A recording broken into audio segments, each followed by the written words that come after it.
4 years before he was appointed to the highest court in the land, Clarence Thomas said this: "There is nothing you can do to get past black skin. I don't care how educated you are, how good you are at what you do. You'll never have the same contacts or opportunities. You'll never be seen as equal to whites." Despite that perspective, Clarence Thomas has dedicated his time on the bench to undoing landmark civil rights achievements for black Americans. In 1995, he became the first Supreme Court justice to openly criticize Brown v. Board of Education, which, of course, outlawed segregation. In 2013, he voted to gut the Voting Rights Act. In 2023, he joined a decision to strike down race-based affirmative action. Thomas has also used his position to fill the judiciary with scores of his former clerks, most of whom are white, and all of whom, he says, share his views. I'm not going to hire clerks who have profound disagreements with me. That's a waste of my time. And someone said that's like trying to train a pig. It's a waste your time and aggravates the pig. This week, we have some news that Thomas has decided to hire as his new clerk a woman who was publicly accused of sending racist text messages like the one that reads, "I hate black people," in capital letters.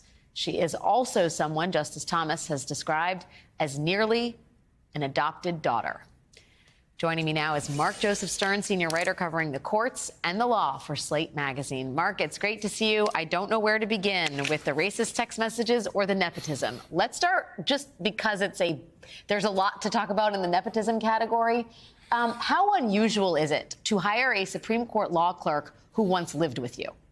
It is extraordinarily unusual, essentially unheard of since the olden days when the justices lived at boarding houses in 1800s Washington.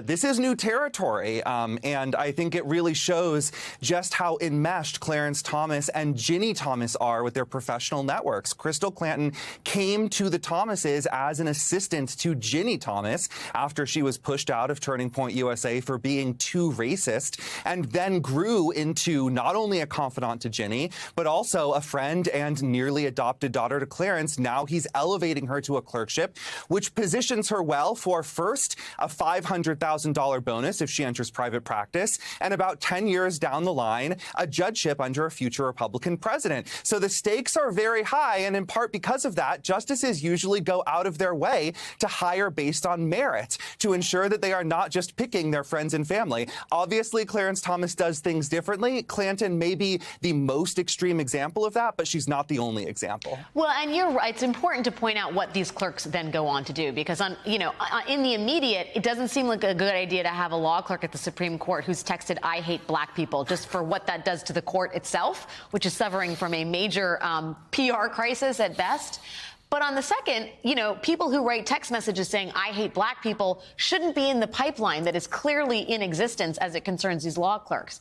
And Thomas really has seemed to have profoundly efficient, he's built a very efficient pipeline insofar as his clerks really do have gone on in large number to become judges, to be an essential part of the American justice system. Can you talk a little bit more about his record on that?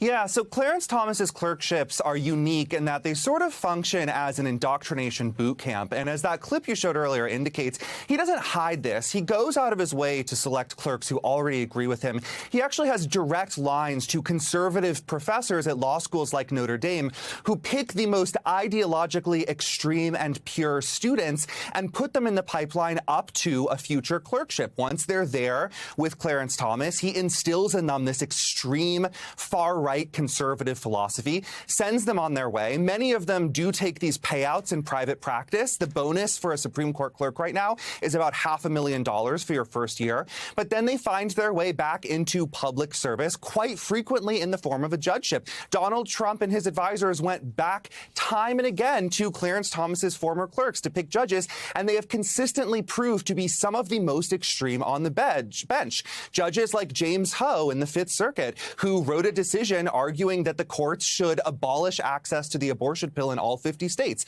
Judges like Allison Jones Rushing, who just today upheld an extreme racial gerrymander in the state of North Carolina. These judges have a mission that Clarence Thomas helps them to refine, and once they are out in the world, they work very hard and very consistently to achieve those goals and circle back around every year for a meeting with Clarence Thomas and his clerk family, where they all congratulate each other on all that they've done to further the cause. Mark, it's South Carolina where that extreme racial gerrymander is happening, right?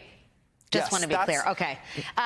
The other, I mean, and it's not just judgeships that these clerks go on to. John Eastman is a former Clarence Thomas law clerk. Is that right?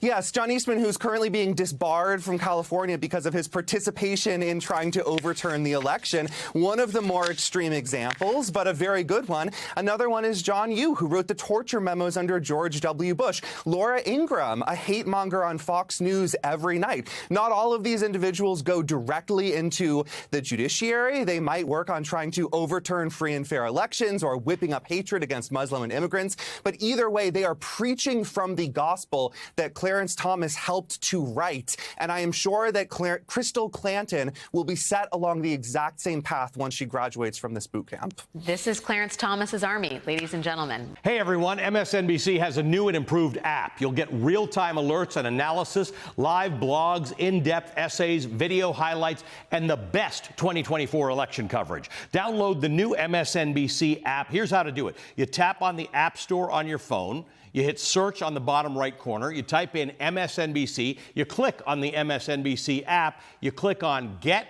or the cloud icon and enjoy it.